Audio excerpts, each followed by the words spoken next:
right, guys, welcome back to another video. We do have some interesting things to talk about today. First of all, happy July 4th to all of my American friends out there. Hope you all have a great day, and hopefully you're starting it off with some Plume gaming news. But before we do jump into it, if you are new here, you do like daily gaming content, make sure to hit that subscribe button. Also check out my Spotify, link is in the description. So for the last couple of days or so, we have been talking about Activision Blizzard games potentially coming over to Xbox Game Pass sooner rather than later. And now there are more reports coming out that there are going to be some drops in the next month or so, which is very exciting because a lot of people have been waiting for those older ABK games to drop into Xbox Game Pass, and we really haven't seen too many of them. We are getting Call of Duty Black Ops 6, which is the biggest one of them all in their catalog that is going to drive a lot of engagement. But now we have this report here. This is via Windows Central, that Crash Bandicoot Insane Trilogy is coming to Xbox Game Pass in August.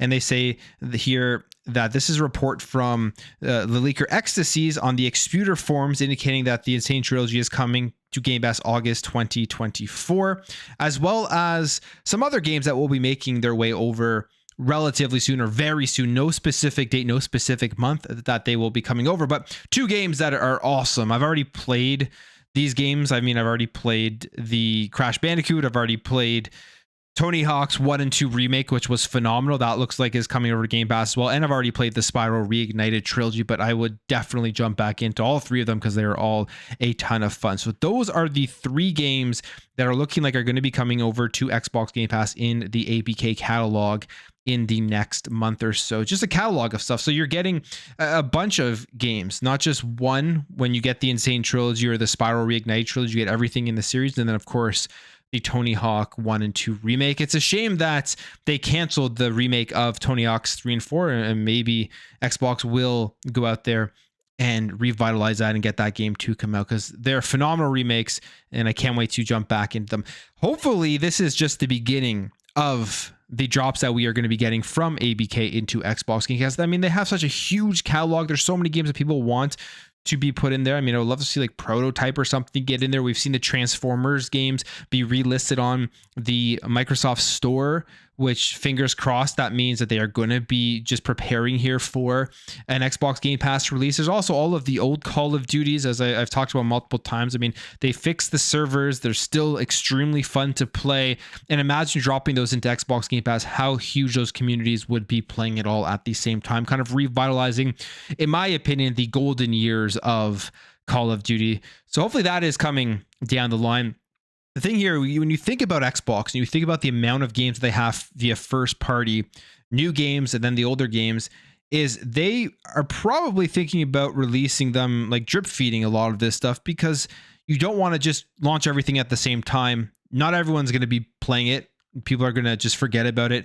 It hurts the marketing and hype cycle for Xbox Game Pass. So they're probably looking at the schedule and thinking, where can we drop some of these games to keep the ball rolling for the excitement for Xbox Game Pass. Whenever there is a dead month or whenever there is a dead time period, that's when Xbox Game Pass hits you with, here is this ABK game, this older game, to get you excited to go back and jump in. So hopefully that's kind of what happens here over the next couple months and then going into next year.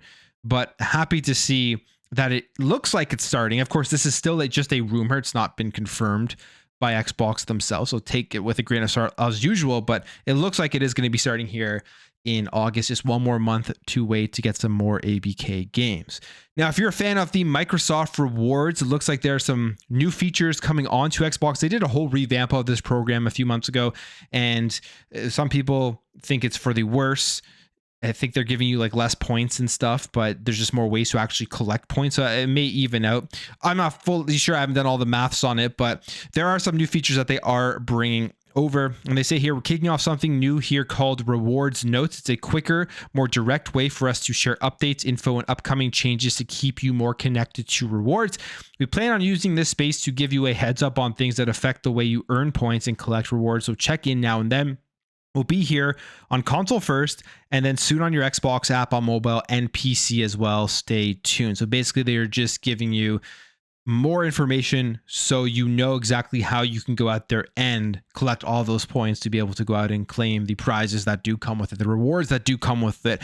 I basically just set mine to get enough rewards and sign up to a month of Xbox Game Pass or 3 months of Xbox Game Pass, whatever that reward level is. That's where I set mine so that I'm saving a lot on actually paying for the overall subscription service. I had a ton of rewards and I redeemed it a while ago. Now I'm building it back up to try to get some more Game Pass months. So although Game Pass does have a standard pricing, there are many ways here where you can actually get free months and find months for cheaper, and rewards is hopefully something they're going to continue to work on and make better and improve upon. And the one thing about rewards is that it actually did push PlayStation, I think, to start with their PlayStation Stars, which we know is now coming back online. And I just think these programs are great. If you're going to spend a lot of time within an ecosystem, give back to the gamers for spending all the money and time that they do put in there by giving some free stuff here when you're playing through the games. Now let's jump over here. Let's talk about Halo Infinite, because Halo Infinite is getting a nice little update here. And this one has a pretty fun game mode that I'm excited to jump in and play, as well as some other skins that look pretty cool. But Operation Anvil is live in Halo Infinite and is bringing cosmetics and a new game mode called Big Team Battles Sentry Defense. So the Operation 20 tier pass with these different types of cosmetics, and it says here that it's themed after the Anvil Station, which is jointly operated by the UNSC and the Swords of Sanghelios forces. And then there's a new big team battle mode called Sentry Defense, which basically each team is tasked with defending 2 monitors, basically kind of tower defense. So you're going to have waves of enemies coming at you and you have to defend the monitors. And if you don't defend the monitors, I believe you're losing points, and the first team to lose their points or lose the monitors lose the match, which that sounds like it's a fun game. But specifically, they do talk about the game mode here, and they say that the mode is live now across Fragmentation, High Power, Deadlock, Oasis, Scar, and Command maps. And each maps will have at least one repair field item, meaning players can obtain the precious piece of equipment and use it to repair their sentries if damage accumulates, but requiring more careful planning as teams are forced to choose between defending their sentries or going after the enemy's team's constructs. And specifically in the mode, you're tasked again with defending the monitor constructs, and then each team starts with 2,000 points and losing points as their sentries take damage. So I don't know, that sounds like a lot of fun. I will definitely be jumping in and trying out that game mode and just seeing how it does play. All right, jumping over here. A couple of days ago, there was a major outage at Xbox. It was really getting people talking, as a couple of hours not being able to jump onto your Xbox console and play your games obviously sets people off, because they have a certain amount of time they want to play the games, and if they can't access it, it is very, very annoying. So Xbox had a major outage. It is now fixed, but there was a few hours here where people just could not jump in and play their games. They say during the outage, gamers trying to use their Xbox were met with error messages. Without Xbox Live, they were unable to use online services like YouTube or even play ostensibly offline games like Skyrim or Minecraft. And I think this here is the story with all of this. I mean, outages happen. There's maintenance. There's all of these things that do occur with these online services. It happens with all of the platforms. And this one wasn't even that terrible. I mean, it was for a few hours, but they've had worse outages in the past, and there's been worse outages in the gaming industry in the past. But the issue that has popped up here is that some people were not able to play offline games. Now, there is this narrative going around that you can't play games offline on Xbox when Xbox Live is down, which is not true. But if you don't have your Xbox set up properly, you won't be able to access these.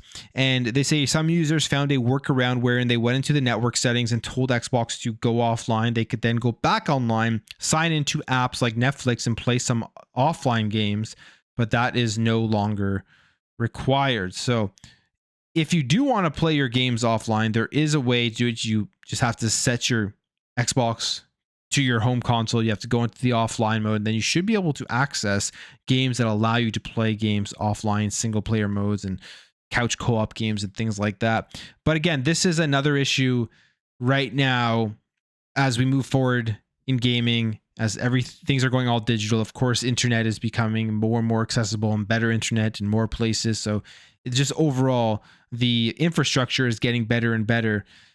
With most games, though, if you don't have an online connection in any sense of form, you're just not going to be able to play them, because they won't signal to the server that you've actually purchased and own that game. So, I mean, if you haven't downloaded it, obviously you're not going to be downloaded and things like that.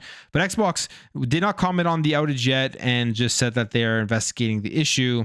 And their latest message has been users should no longer be encountering issues, and explaining that what caused them, not explain what caused them, and more than 12 hours later, there's been no additional comment from Xbox. I doubt they're going to come out really and say what happened. It could have just been a technical issue. Somebody hit the wrong switch, or maybe we'll find out in a couple of weeks that they got hacked or something, and that's what kind of caused the issue. They figured out something bad was happening, so they had to turn it off. But who knows? Hopefully going forward, though, if this has happened again, make sure you set up your Xbox to offline mode, set it as your home console, all of those things, so that you can still play those games that don't require that online check-in for you to jump in and play, because it's a grim future if every game is going to require that online check-in to get access to it, because you're just literally not going to be able to play anything, especially in the digital format. Now, if you have the full game on a disc, which there are still games that have the full amount of content on that disc, then I would assume you can jump in and play those. But right now, if anything happens to the infrastructure, there's going to be a lot of people not being able to access games on the platforms that they've spent a lot of money on. All right, let's jump over here. Let's talk about Nintendo, because we've been hearing and talking about generative AI and its first-party games. And Nintendo is saying they don't want to use this in their first-party games, unlike the competitors like Xbox and I'm sure PlayStation will as well. Now, my opinion is I think generative AI could do some great things for video games, make them more immersive and take loads off of monotonous tasks that probably bog down development of video games. And of course, there are some negative side things, like people could lose their jobs, but I think there is, if they use it properly, then it could really bring a lot of immersion to video games. But Nintendo really wants nothing to do with that, apparently. This is according to the president, Shintaro Furukawa, asked about using AI in games, saying, in the games industry, AI-like technology has long been used to control enemy characters, so game development and AI technology have always been closely related. Generative AI, which has been a hot topic in recent years, can be more creative, but we also recognize that it has issues with intellectual property rights. We have decades of know-how in creating optimal gaming experiences for our customers. While we remain flexible in responding to technological developments, we hope to continue to deliver value that is unique to us and cannot be achieved through technology alone. So they are worried about IP and the rights of those and infringing on those rights, which, like, you could say is kind of in line.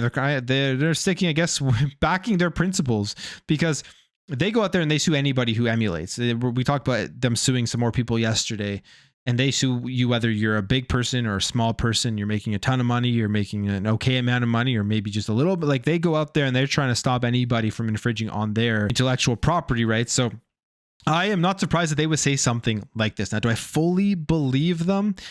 I'm not so sure about that. I feel like once we move forward and it becomes something that is used more within video games, the generative AI stuff, and Nintendo sees they can save a lot of money by using it, I'm not so sure I believe that they will want nothing to do with it. But of course, we'll see as they make more games. And also, like, if you think about a lot of the first party Nintendo games, you don't really need it. They're just not big and enough for that. And the dialogue and the writing isn't, they don't have that many NPCs with all of these different characters saying all these different things and huge open worlds. And so they may not even need it. Maybe that's one of the reasons why they did comment on this and say that they just have no interest. But if they ever decide to expand out and make some bigger games where you could have large populations walking around all with different personalities and dialogue, maybe then they will look more into it.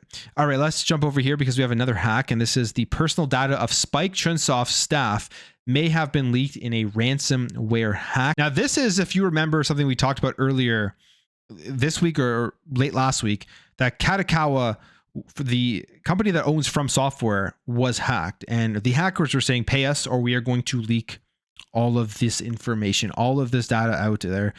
And now it looks like, reported by Automaton, Katakawa has made a statement saying that the personal data of all employees working at its subsidiary Dwango was likely been leaked online. Dwango is a telecoms and media company with numerous subsidiaries of its own, including Spike and Chunsoft. And Katakawa said the leak likely included the personal information of all the Dwango employees, internal documents, and personal information on some employees from affiliated companies. So it looks like that hack was real. They were not bluffing, as we are now seeing here. Some statements being made and the information being put out there.